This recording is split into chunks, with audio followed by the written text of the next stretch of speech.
Welcome back, viewer. We are discussing about pastoral counseling, and many people see the pastors as their solution to their problems. But we've seen some funny cases, Pastor, of men and women of God, after beautiful work during the day, they kill themselves.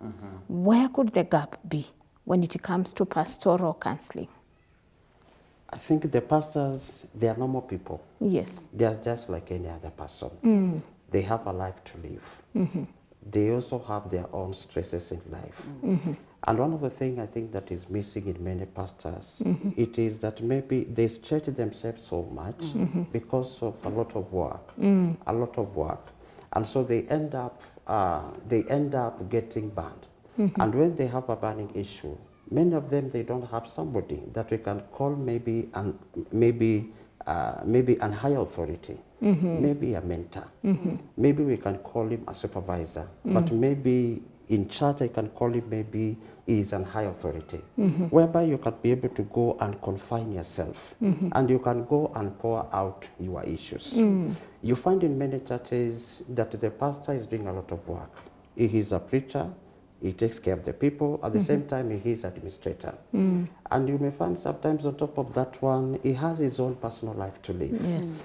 And you find sometimes if they don't have a way out, if they don't know how to balance their work, because many pastors, even they don't go for leave. It is a full-time job. So you find a pastor is working from January to January. He never misses a church even a single Sunday. He is so much busy with the work of God. It is okay to be busy with the work of God, but I believe you also need to have a balanced life, because you have children, you have a family, you have friends, and there are times whereby as a pastor you need to be able to divide yourself such that you can know between this time and this time it is my responsibility maybe to see people. And maybe even after some time you have seen people, because people comes and bring a lot of issues. Yes. And sometimes these issues, they become so much overwhelming even to yourself, such that you feel you know, in Africa Mali, and you even feel to empathize. You feel actually you are the one who is passing through the same. If now you are not wise enough to know that this thing may be overwhelming, and maybe I need somebody who is superior than me, or somebody who can be of help to me, then what happens is that this pastor may end up getting so much loaded, getting so much overwhelmed. And now if you add his own personal issues, then he doesn't know where to go, because he feels ashamed. People saw me as a star. People see me as though I'm having the whole solution. You know, it is so much shameful. Where do I go? I cannot bear the shame. And so what happened, you find this pastor, now he decided how to think otherwise. And that's why maybe we have those extreme cases, and you find a pastor maybe commit suicide, you find maybe a pastor do some funny things. But I think it is just because of lacking balanced life. And the fact that also when you come outside to the society, they expect so much to the pastor, forgetting that the pastor is also a human being like them. Yeah. So what would you advise this pastor? Because as you've said, men do not go for leaves. Yes. Is it a point of weakness for a pastor to just sit for a whole month in church and delegate others to preach? In fact, it is strength. Yes. Because when you delegate, it means you don't have the issues of insecurity. Yes. Because the truth of the matter is that many pastors, they have a lot of insecurity. Suppose I delegate this responsibility to so-and-so, and maybe at the end of the day, he mess up, and maybe even things go wayward. I think that is one of the reasons why maybe it makes others, you know, they are not able to delegate. It is not a point of weakness. Maybe once in a week, you have a time of your family and a time to rest. Yes. It is not a point of weakness. Maybe, you know, once maybe in a year, and you have a holiday. You go to Mombasa, you go to Dubai, you go to this other place, you go enjoy yourself, and you are able to come back and you are refreshed. Yes. It is not a crime even sometimes you just go to church and you decide today I'm not going to, I'm not going to minister. I have raised up sons and daughters. I can sit down and let them minister while I am there. Yes. It is not a point of weakness. Yes. And what I can advise the pastors, it is good to trust God first of all with all of your ministry, and knowing that God is able to take care of the ministry even when you are not there. It doesn't mean that, you know, you know, it doesn't mean that as long as I'm there, it is when the ministry will continue. Yes. The ministry will continue even when you are not there. Oh, so yes. give yourself time, create a good, you know, time with your family, and just have quiet time, maybe even with the friends and even your superiors, and life will go on well. Sure, sure. Yeah. Sure. Thank you so much, Pastor, for Thank that. you. Yes. I think just to add on to the element of when the pastoral team, you know, goes overboard and you know, does things that people don't understand. I think one of the things is that pastors are not superhuman. Yes. And one of the things as a proper professional counselor, you need to have what we call supervision. Right. Because what happens is that, like he said, you've been in church since 6 in the morning and you've been running the whole day. And by 6 o'clock, you're done. You're fatigued. And part of that, then someone calls you and tells you, my child is unwell, can we pray for them? And you're thinking, I am tired. There are times when you need to basically just cut off.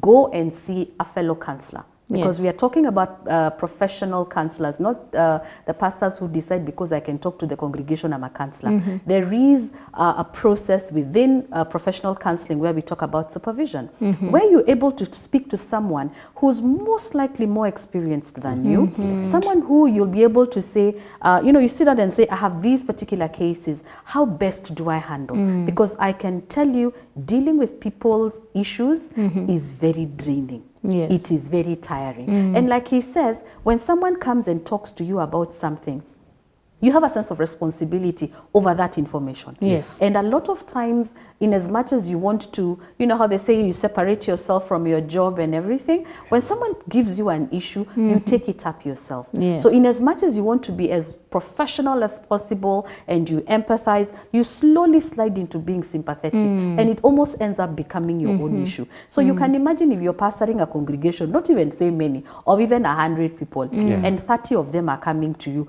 you have 30 issues to deal with and your own issues to deal with. Right. So there are times when you cut off and you say, listen, let me speak to somebody who will be able to also help me navigate this process. Because the whole idea is just to navigate, because there is always a solution to every problem. That is why it's a problem. There is Yes. always a solution. Wow. So that element where the pastor takes time to confer with someone else. Because again, they are not superhumans. They are not the alpha and omega of information.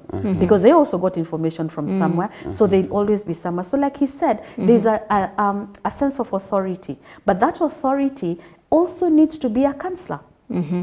So that it does not mean that we are going to discuss this over nyama choma as pastors, we are just figuring stories. No, you're actually going to seek professional help from somebody who has more experience, someone who probably even has dealt with similar cases, and then they'll give you direction on how to handle these things, because pastors have a lot to handle, and sometimes you almost want to say, cut them some slack. You know, they're doing too much, so they give them a break. You know, they let them handle some issues, and then even for them, I like what he said, you learn how to delegate, because again, when you're running a church, it should be a system, not a person. Yes. It's a system, not a person. So even if the person isn't there, like I'm imagining he's here, does it mean all the doors are closed and nothing is working? I'm sure there's systems that he's put in place that allows his particular church congregation to still go on. So I think that's one of the things that pastors need to be very careful about. When things are happening, look for someone else, go for supervision. It's very, very important to get that done. Yeah, so Irene, as you continue speaking, I'm just thinking and seeing the need for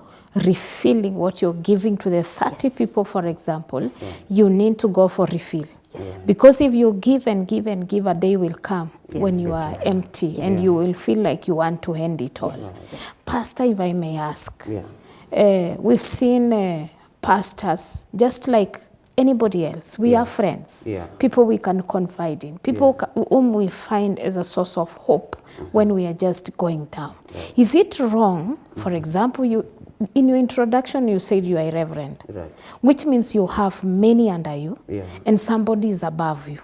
But among those, you can find there's just a mere church member or just a friend outside there whom you can speak to. Is it wrong that it's not a must for a pastor to go to a pastor?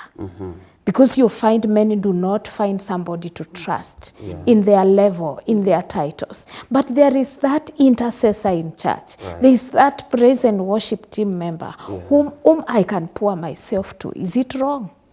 It is not wrong. Yes. And that's why I say that it is good to have people like mentors, Yes. people that we can say they're higher authority than you, because it is very rare to find a pastor going to a church member and maybe pouring out his problem, because it may, okay, in a way, it may not be very ethical, according to many of them, because they look at me as maybe a solution giver. They look at me maybe as an authority. But you also need to understand, as a pastor, I'm also a human being.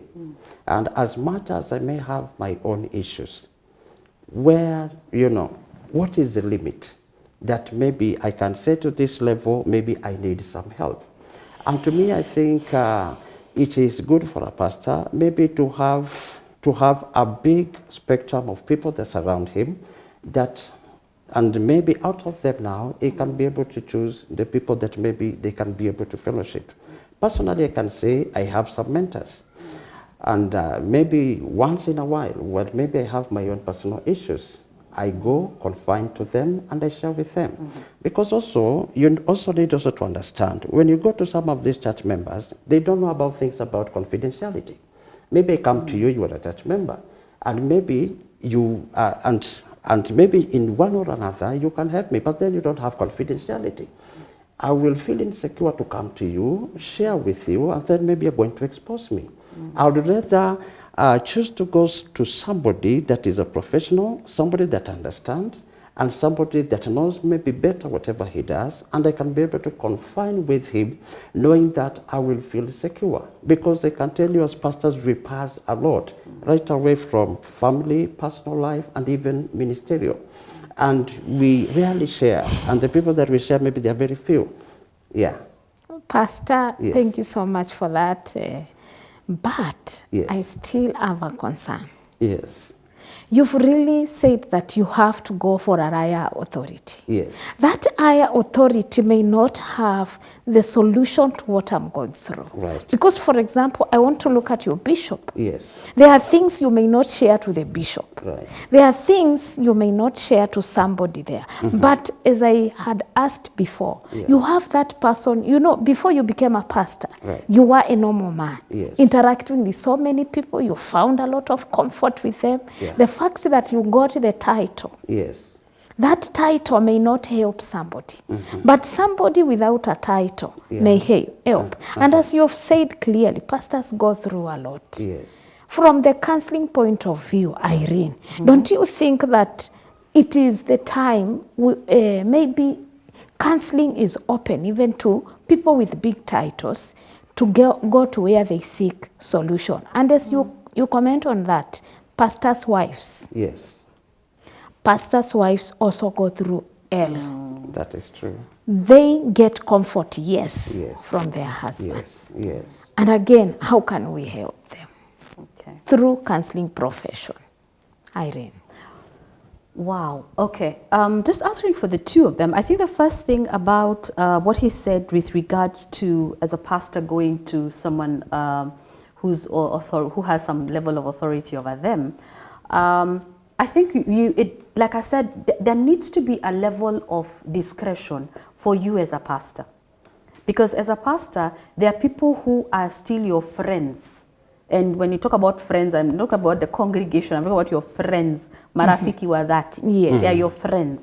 So regardless of whether I am a pastor, regardless of whether I am a counselor, I know I can pick up my phone and call you, and you're not elder so-and-so or whatever, but you're my friend. Then I can call you, and I know that I can trust you to be able to keep my information. And that does not mean it needs to be the crowd. It is the one or two people. One or two people who you would say they could be most likely in your congregation, but you already have a mutual understanding. Like, you are my friend and I am your friend, so we are friends. So whatever we discuss is between us. So that's a beautiful place to be for a pastor. But if, in all honesty, you feel you do not have such a person within your congregation, there is absolutely nothing wrong with getting somebody out there. who will most even likely give you a different perspective of what you're going through, or even the issues that you're having with your congregation. But Yes. key, and I love what he said, confidentiality is not even negotiable. It's somebody who you know that whatever we discuss stays between us. It's safe. And the person is able, actually what is, you're safe with that person's environment. You're safe in that space. That's very critical. With regards to pastor's wife, God bless those women. That's one thing I must say. Yes. God bless those women. Because they are the ones who most of the times end up taking, I'd call it the wrath of their husbands sometimes, who are the pastors. When they come home, they are tired, they are fatigued, and like he said, they are just men, so they will snap once in a while. Things are not going to be easy, but there are times when she is supposed to be seen as a nice pastor's wife. She's also going through stuff. So even for her, it would almost be very uncomfortable to have her husband as the counselor. That may not work very well because they are friends. For all you care, he's one of the issues why she's going through. So she will not go to the pastor. But even as a pastor's wife, she also needs to create a safe haven for herself. Right. She needs to, because you'll find even other congregation members would also want to come to her. And there are times when we realize not all pastors' wives are called to be pastors. Yes. So a pastor's wife is called to be a wife, not a pastor. So it's important also for her to know her role. Let her know her role. If honestly she's not a counselor, let her not take up some of these things, because now she'll end up giving her own opinion rather than a professional way of dealing with things. Yes. Because everybody thinks, because I have a marital issues, I'm a woman, I'll go to the pastor's wife. How do you know the pastor's wife is also not going through the same thing that you're going through? Mtasaidiana aje. So it's important that the pastor's wives know their role very, very clearly. Know their role as the husband's helpers, or even better still, know how they fit in within their husband's calling into the ministry. Because there are pastors' wives who are professionals, engineers, and they're doctors. And they're beautiful wives, they are lovely mothers, and you know, everything works out well. Lakini the husband is doing his ministry, and she's doing her calling in her career. Yes, So you need to be very careful as a pastor's wife. Know your role. Know your role. Once you know your role, then it's easy now to become the support system for your husband. And when you have issues, know where to go. Yes. Yes. Before you conclude on that point, talk about pastors' children. Oh, pastors' children. Here they're called PK. Yes. PK. I think one of the interesting scenarios about pastors' children is people expect them to be superhuman children, Yes. you know, born of the Holy Spirit, tongue, you know, tongue speaking and miracle making children. Yes. These are normal children. They are children born of flesh and blood. They just found their parents, their father, running a church. So what is critical for such children is the pastors or their parents, let me call them their parents, be able to treat them as, first of all, normal children. They are normal children. So sometimes don't come home as a pastor and you, instead of saying hi or hugging your kids, you're like, praise the Lord has told me today. And the kids will be like, what's wrong with this one, you know? You're a dad, come, give them a high five, gotea them, you know, hug the kids, you know? Don't have every conversation with a biblical verse. Surely, we are eating food, you're quoting Proverbs, this food, flesh for the bones. I mean, really, let the children enjoy. Let them go out and play with mud. Let them enjoy their childhood, but still instill the proper values of a Christian. Because a lot of times people have an issue with this PK because they're like, pastors' kids are always rioters. Why? Because there are cases where you're pastoring the congregation, but you're not pastoring us. Yeah. You're not a father to us. You're not a mother to us. And we want a mother. We want a father. Yes. We don't want a pastor in the house. I mean, come on. It's the same way where you have a pastor. Thank you It's so much for important. that, Irene. Thank you. That's so wonderful. At least you've spoken to the women. And how I wish our pastors watching you would invite counselors in women's conference and also pastors' conference. So pastors, don't ignore the counselors. They have a role there. So kindly tell us, is it possible for a pastor to execute his roles as a pastor and as a counselor at the same time without affecting each other? Because at times, someone will come for counseling. And for example, in Catholic Church, you're given to pray 3 rosaries a day. If it is in your church, you tell them go and fast for 2 days. But there comes the question. I think it is possible for a pastor to play all the roles, but you need to be very principled, and you need to have a structure whereby you work in as a pastor, because there are also at times as pastors we have people coming to see us and they are not members of our church. And when they come to see you, you don't treat them maybe as just normal church members. You have got now, from there now you have maybe to act differently as a counselor, and where maybe now you need to have things that do with the Word of God, then you can be able to come in.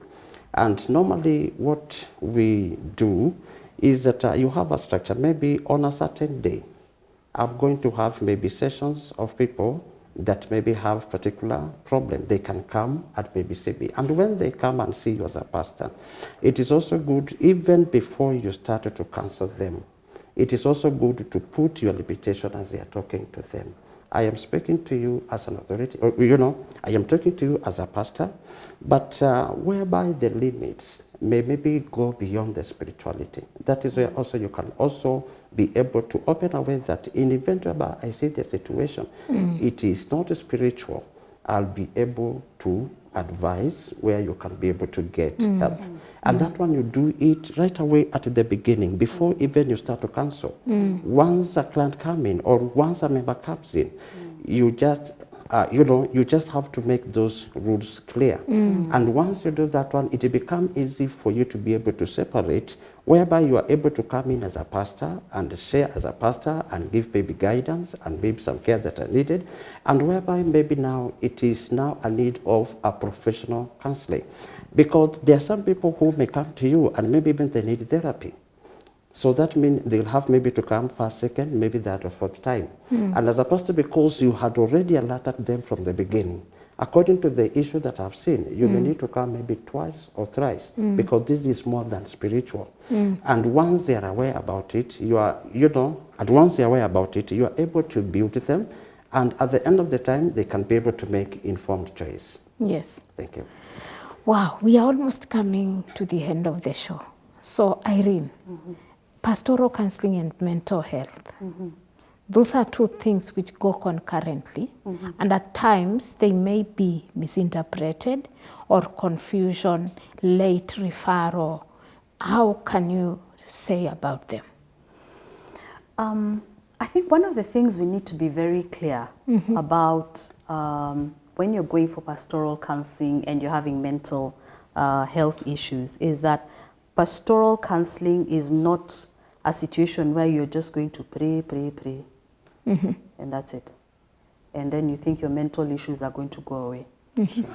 It's we need to be very clear that when you're having a mental issue, regardless of whether you are of whatever faith, Yes. mental issues affect everyone. Everyone. So it's important to understand that when you're having a mental issue, do not feel that I am not spiritual enough. Because like he said, even pastors have issues. And these are mental issues. We've seen people who have basically died by way of suicide. So what we're saying is this, that it is important to realize that there are certain things that when you're dealing with mental issues are not like a tick in the box. So you say, I'm having a mental issue, I'm going for pastoral counseling, so this is how I'm going to deal with it. You have work to do. It's good to pray, because that is what pastors will tell us to do. Yes, it is a beautiful thing to pray, because prayer allows you to have some form of connection with your supreme being, depending on who you choose. But there's work to be done. There's work to be done. So for those who are out there just assuming because I'm having a depressive moment, I am going to sit down and pray and it will go away. It doesn't work. So that is where the mental issue versus the pastoral counseling comes in. Yes, it is good to give spiritual guidance. It is good to pray. But when you're having a mental situation, to be very honest, prayer is the last thing in your mind. Anything religious is the last thing in your mind. yet you know very well that you have a spiritual background, yet you know very well. So it's important, and that, just like I said before, when you're having pastoral counseling, the person who's counseling you, the pastor who's counseling you, needs to know where exactly you are. How did you get yourself here? So that they're able to move you out of that stuck situation. And it doesn't look like someone is going to tell you, pray 6 times a day, and go drink water, anoint yourself, and you'll be fine. There is work to be done when it comes to mental issues. Yes. There is work to be done, and your spiritual background, the pastoral, gives you a weight, gives you a hope that things can actually work. That is what I would look at it in terms of your mental health and the pastoral counseling. Yes. Yes, thank you. Thank you so much, Irene, for that. Pastor, we've seen crazy things happen in the social media, Yeah. or even from our places where we come from, Yeah. whereby a mentally ill person may not be severe one. Yeah. Maybe somebody just have dreams the whole night. Yeah. Somebody will come and report, I don't sleep at night. Yeah. And things happen. You find them, they are being told to sleep in church for 1 week. No food, no nothing. Yeah. We go home, you go sleep on the altar. So if I may ask, where is the distinction? When do you say, we pray, we go to hospital, or we go to hospital, we pray? How do you go about it? Because as a man of God, for example, if somebody has those, we call them sleepless nights, the first person they come to before they come to us, Yeah. before they go to them, is the pastor. Right. Where do you start and where do you end it? I think the first thing I will say it is that, number one, we have a lot of pastors, I'm sorry to say, who are not trained. And you'll find that many of them, they have portrayed themselves in the image they have given out for themselves. They're like demigods. They're small gods. And for that reason, when people go to them, everything they look at it from the point of spiritual. And this pastor also acts in a manner that he acts in a manner to show them, he acts in a manner to show them that everything that is happening to them, it is purely spiritual. As a trained profession pastor, you will be able to see some of the signs that this person is actually exhibiting. As you talk to him, you can be able to see the signs, the way he's acting. It is not something that is actually spiritual. It is something that has to do with the mental illness. And that is where by now, as a pastor now you come in, you are able to advise the people that have brought him, and then you are able maybe to pray for him, and from there maybe you can advise where they can get more help concerning the same. Yeah, Thank you. Yeah. Thank you so much for that. At least we understand. Yeah. You do your part, Yeah. the hospital does its part. Right. Thank you so much for that. Irene, we've come to the end of our show. Kindly give us your parting shot and say where we can find you. Okay. Thank you very much. Face your camera. Yes. I think one of the things with regards to mental health and pastoral counseling is that you need to understand that, first of all, you're a human being, and as a human being, you will go through things. So it is important to be aware that when you're going through stuff, it is important to look for help. Pastors do a great job. So I would also advise you, where possible, seek spiritual guidance from your pastors, and they will definitely give you help. So I'm Irene Kitheka. I am at the Kenya Institute of Professional Studies. If you would want professional counseling, so my contacts are with Lucy. I'll be glad to help you when you can. Thank you. Thank you so much, Irene. Pastor Daniel, kindly give us your parting shot. I think there are times whereby you just have got to relax and have faith in God and trust God that the things are going to work out well. You allow a little go, and after that one, life just happened. And so what I can say that there is nothing in this life which is permanent. And for every stress, for every problem that the people pass through, there is always a solution if at all you look for that solution. Thank you. My name is Reverend Daniel Kemoy. I pastor with the Christ Sanctuary Church, Mlolongo. If you need more of my information, you can find it from Madam Lucy and we shall be more glad to be of help to you. Thank you. Thank you so much to our guests. It was a big pleasure having you in our show. We are looking forward for more discussions with you.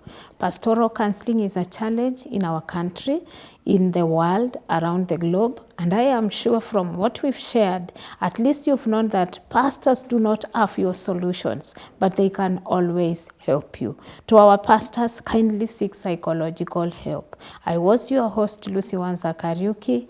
Till next time, bye-bye.